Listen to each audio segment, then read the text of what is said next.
Only save yourself. Then you will see that there are no other beings to be saved.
Well, I guess this is it.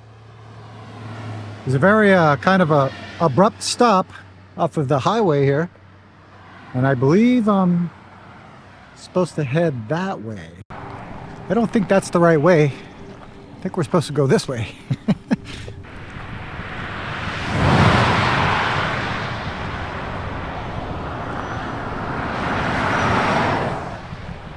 See, is that the trailhead over there?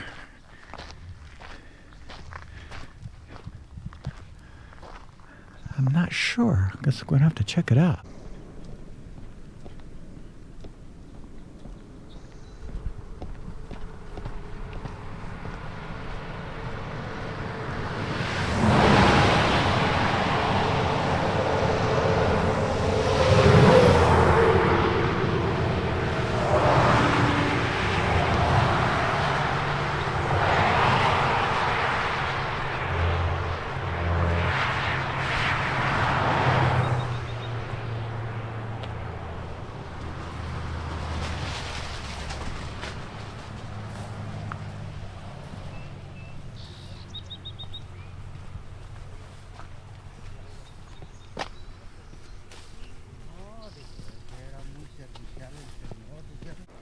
Well, there's people on this trail, so that's a good sign.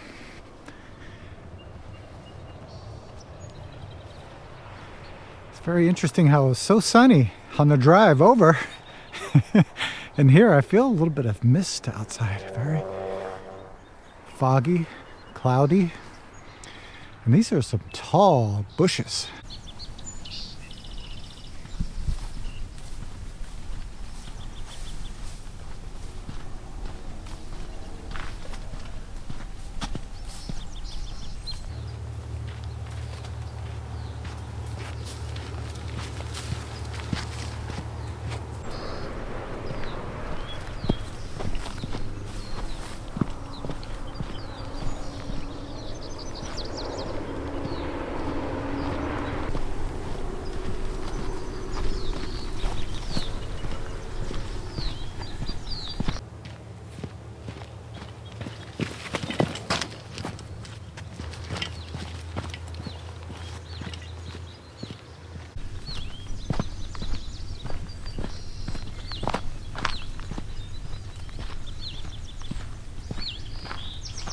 Ah, we found a sign.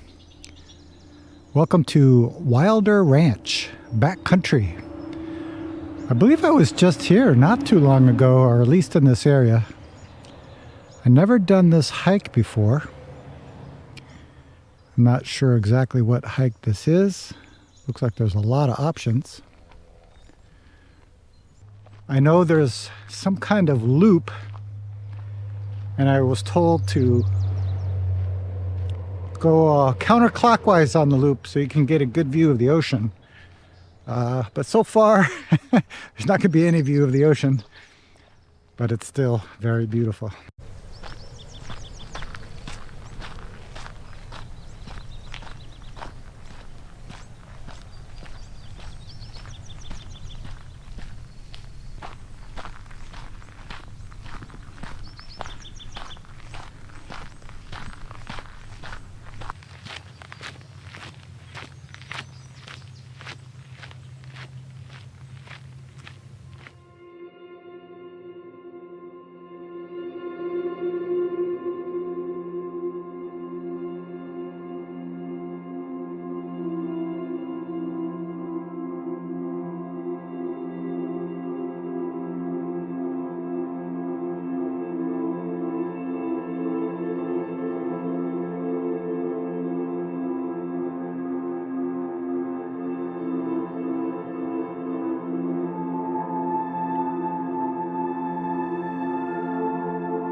It's a pretty interesting hike here. There's actually no peak, just many continuous, beautiful things.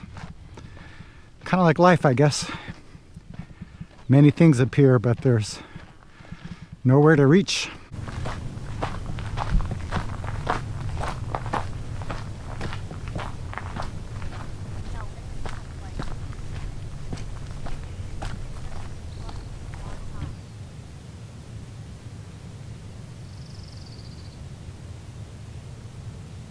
It's actually starting to clear up, so you can see the ocean way in the distance. My camera is really not good enough to capture that, but you can just imagine.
Do not feed the animals.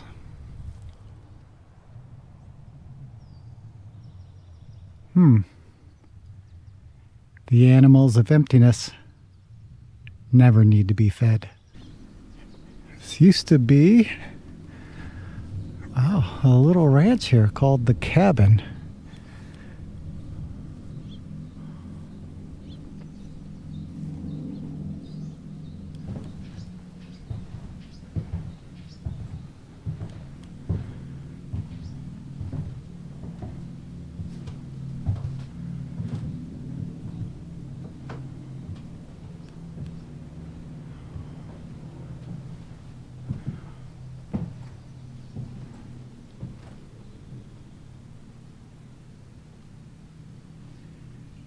Just needs a little touch up.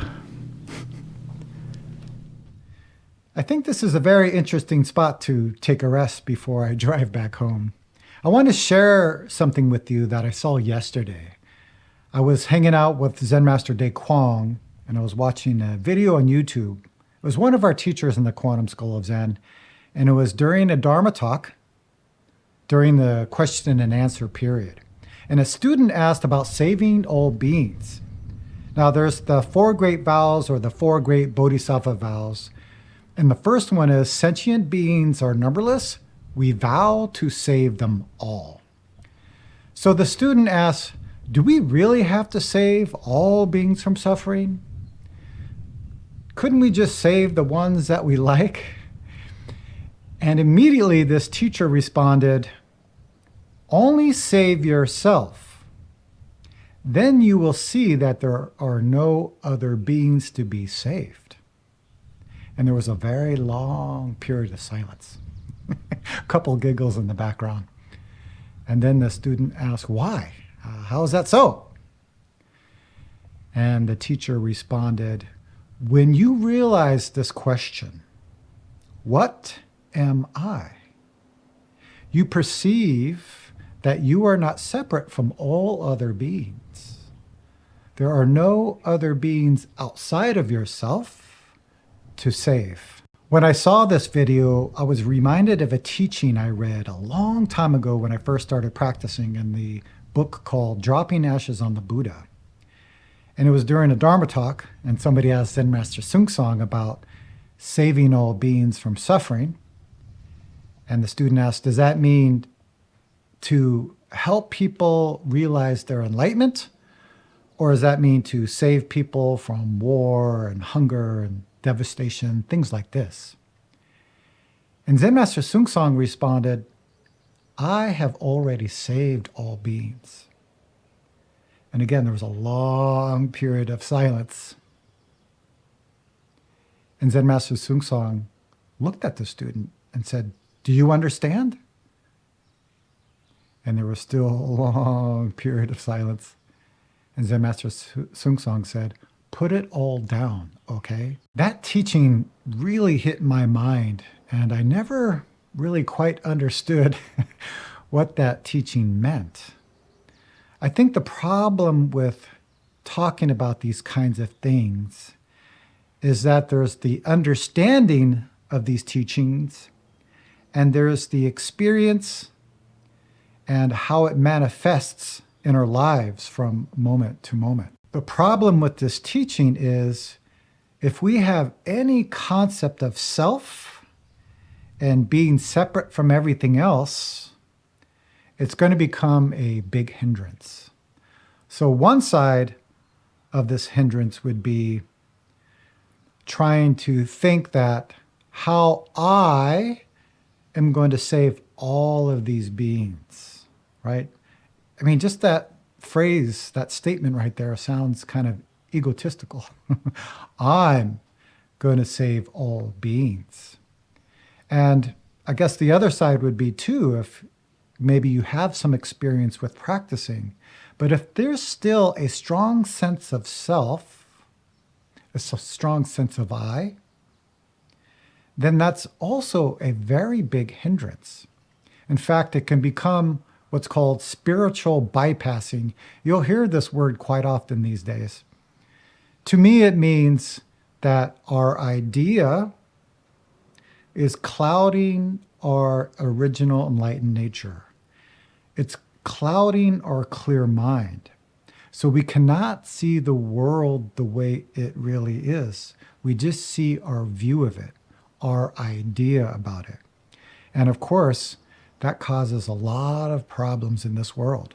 I've heard students talk about this before, talking about, oh, my practice is clear, I'm saving all beings, my whole life is saving all beings. Even though that may be true, it's still just a concept, and it's still a view that's clouding the truth of this moment. So I think that we really have to look at the root of this question. So earlier I talked about how the teacher responded, if you look at this question, really perceive the deep meaning of what am I? It's not a concept that we understand. In fact, there's no conceptual answer that comes out of the question. We actually become the question. Ourself and what am I are not separate. Then everything is clear. We actually have an experience of everything is one.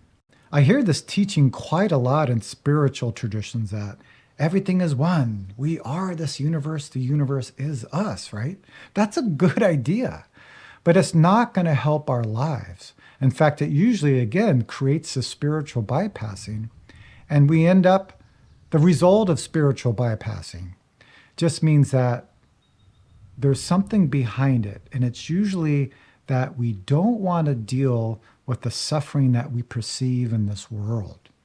We want to pretend that everything is okay, right? I always talk about everything's truth. Well, everything's truth. So hunger is truth, war is truth, murder is truth, right? It's all just truth. But that's not really what it's about. It's actually becoming the suffering of the world, where inside you just want to do something. And it's an automatic response, this intuitive response. Sometimes we might hear this phrase, saving all beings from suffering, it sounds very big, almost impossible. But what it means that moment to moment, which means this moment, because there is no moment to moment, and this moment, responding to what's arising with love and compassion. So perhaps you wake up in the morning and you perceive the hunger in your belly and you eat. The name for that is saving all beings from suffering. Perhaps you're at work and you're having a great day, but you notice your coworker is very sad, crying. When you connect with that, you feel that sadness and you offer some help. The other day, I was at the park with my daughter and they were having kind of a birthday party for her. And everything's going really well. Everyone's having fun. And in the distance, I hear a cry. And it's a cry that I haven't heard in a long time. And I realized it was my daughter. So I ran over there and said, "What happened?" I thought she fell or something happened like that. But she said, "No, that girl over there is hurting the tree." And I looked over and this girl was kind of like pulling down on the branches, almost breaking the branches off the tree. And it's interesting because I actually noticed it before, like 5 minutes before, and I was going to go over and just say something. So I went over to the girl and I just said, this tree belongs to everybody here at the park, belongs for all of us. So what do you think we can do to help keep this tree healthy so that everybody can enjoy it? And then, immediately she stopped.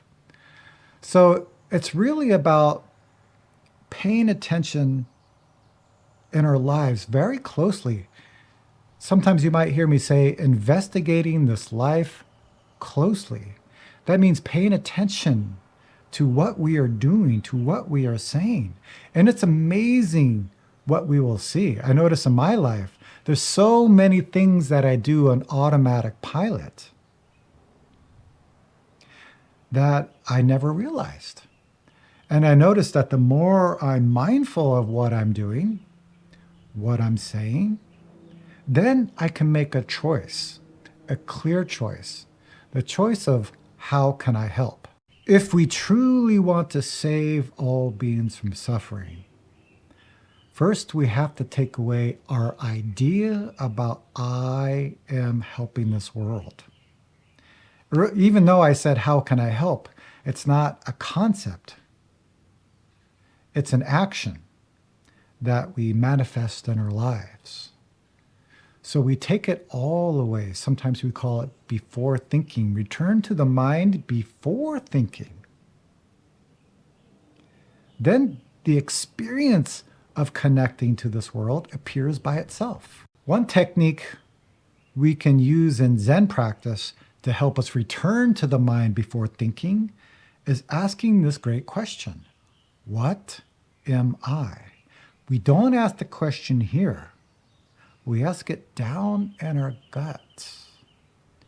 Then the experience of becoming one appears very clearly, and helping this world becomes intuitive in every moment of our lives. Those are my thoughts for the day. Let me know down in the comments what you think about all of this.